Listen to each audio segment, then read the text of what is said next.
Martinique, le maire de la ville de Sainte-Marie, Bruno Nestor Azero, a inauguré la nouvelle passerelle des écoliers en présence de Serge Letchimy, président du conseil exécutif de Martinique. Au reportage Daniel Diaz, Martinique. C'est essentiel, mais aussi un plateau sportif réaménagé, restauré, et nous sommes disposés à t'accompagner pour pouvoir réaliser cette opération. Pour quelle raison je dis tout cela? C'est parce que Bruno Nestor Zéro a, avec André Le Sueur et avec Luc Luson Clémenté, les trois présidents de PCI, accepté quelque chose qui est fondamental.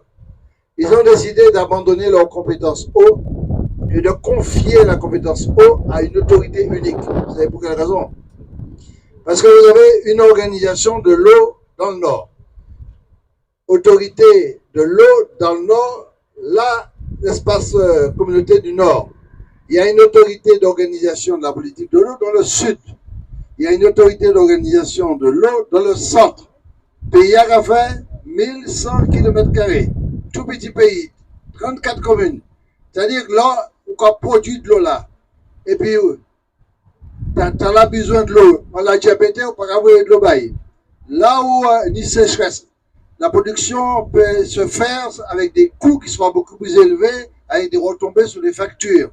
Il y a environ 3 à 4 prix de l'eau. Dans un petit pays comme ça, on a 4 prix de l'eau qui sont enlevés ça. Ce qui fait que politiquement, nous avons décidé de mener la bataille pour pouvoir maîtriser les EPCI politiquement, ce qui a été un succès grâce à trois Bruno et grâce aux autres aussi. Et nous avons décidé de rédiger un pacte de travail sur l'eau pour qu'on ait une autorité unique de l'eau en Martinique. Ça nous permettra de mener une politique globale de l'eau. Si manque de l'eau dans le sud, nous avons si on manque de l'eau dans le nord, nous avons qu'il y ait un seul prix de revient de l'eau, un seul prix de commercialisation de l'eau, c'est un prix unique de l'eau et surtout un prix social de l'eau. Donc politiquement, c'est extrêmement important. Bruno Nestor Azero, le maire de la commune de Sainte-Marie. Je vois que vous avez le sourire. Vous êtes fier, d'une part parce que le président a ouvert les vannes de l'eau au loin qui passera à Sainte-Marie. Et aujourd'hui, on va parler de passerelle, une identité, cette passerelle aujourd'hui.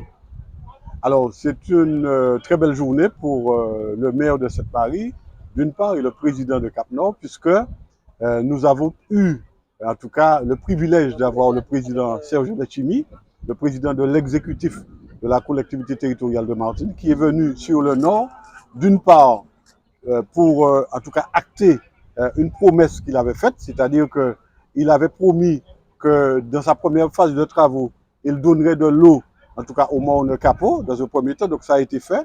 Donc je suis très content et je le remercie pour cela, puisque entre Cap-Nord et la CTM, donc il y a eu un vrai partenariat qui a permis justement que nous puissions, nous Cap-Nord, obtenir les financements de la CTM pour que nous puissions mener à bien ces travaux-là qui ont permis de donner de l'eau dans un premier temps aux habitants du Morne Capot. Donc bravo pour Serge Letchimy, bravo pour la collectivité territoriale de Martinique.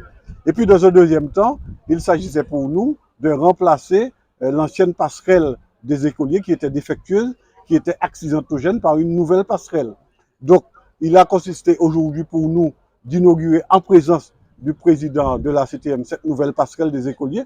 Pourquoi? Tout simplement parce que cette passerelle surplombe la route nationale, appelée communément RN1 à l'époque, mais aujourd'hui est devenue une route CTM, parce qu'il a fallu que nous ayons des autorisations pour mener à bien ces travaux-là, d'une part, et puis d'autre part, dans le cadre du plan de financement qui a quand même coûté 248 000 € pour cette passerelle, l'État, que je remercie, a participé à hauteur de 100 000 €, la CTM à hauteur de 75 000 €, soit 30% du projet. Bien évidemment, l'autre partie restante, donc CTM, l'autre partie restante, pardon, Cap-Nord et la ville de Sainte-Marie. Donc tout cela a fait qu'il fallait absolument que pour l'inauguration de cette passerelle, que nous ayons en tout cas Serge Letchimy en présence, parce qu'il a aidé au niveau des arrêtés pour les travaux, et puis d'autre part pour le financement qu'il a pu faire pour mener à bien ce projet. Donc j'ai été très content, je suis très content, puisque c'est une double action qui permet en tout cas d'édifier le Nord, qui permet de rendre le Nord attractif et rendre le Nord en tout cas dynamique. Donc pour tout cela, je ne peux dire que merci au président Serge Letchimy. Une passerelle, monsieur le maire, on peut dire une passerelle qui a une identité, mais il y a également des générations qui ont traversé cette passerelle.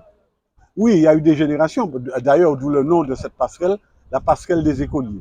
Ça veut dire qu'en quelque part, que tous les habitants de Villeneuve, tous les piétons qui traversent à pied, peuvent, à travers cette passerelle-là, en passant sur cette passerelle-là, accéder directement dans le centre-bourg.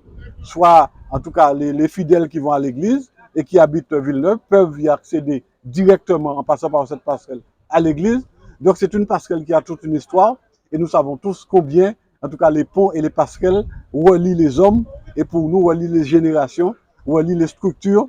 Et pour nous, c'était un passage obligé qu'il fallait, en tout cas, réédifier, réaménager, moderniser pour faire en sorte que les piétons puissent se déplacer en toute sécurité et en toute quiétude. Avant, on pouvait appeler l'habitation La Salle, qu'il fallait traverser ce pont pour descendre vers le bourg. L'habitation La Salle qui est devenue notamment comment on pourrait dire, qui a été aménagée, puisque maintenant ce n'est plus l'habitation La Salle, c'est la plantation La Salle. Ça a été vraiment, c'est quelque chose qui vous tient à cœur, comme vous voyez, toute cette génération, tout ce temps qui a traversé le bourg de Sainte-Marie. Vous en êtes fier, monsieur Bruno Nestorazero? Ah oui, on est toujours fier. Et en tant que maire, bon, je le suis, en tant que citoyen, en tant que samaritain, je le suis encore davantage. Et puis je crois que dans la vie d'une manière générale, nous devons embrasser la modernité. Donc le passé, c'est le passé, l'avenir, c'est l'avenir, et le présent, c'est le présent. Mais il faut se servir du passé pour mieux, en tout cas, s'organiser dans l'avenir et mieux préparer demain. Donc véritablement, c'est un passage obligé, donc passé, présent et avenir.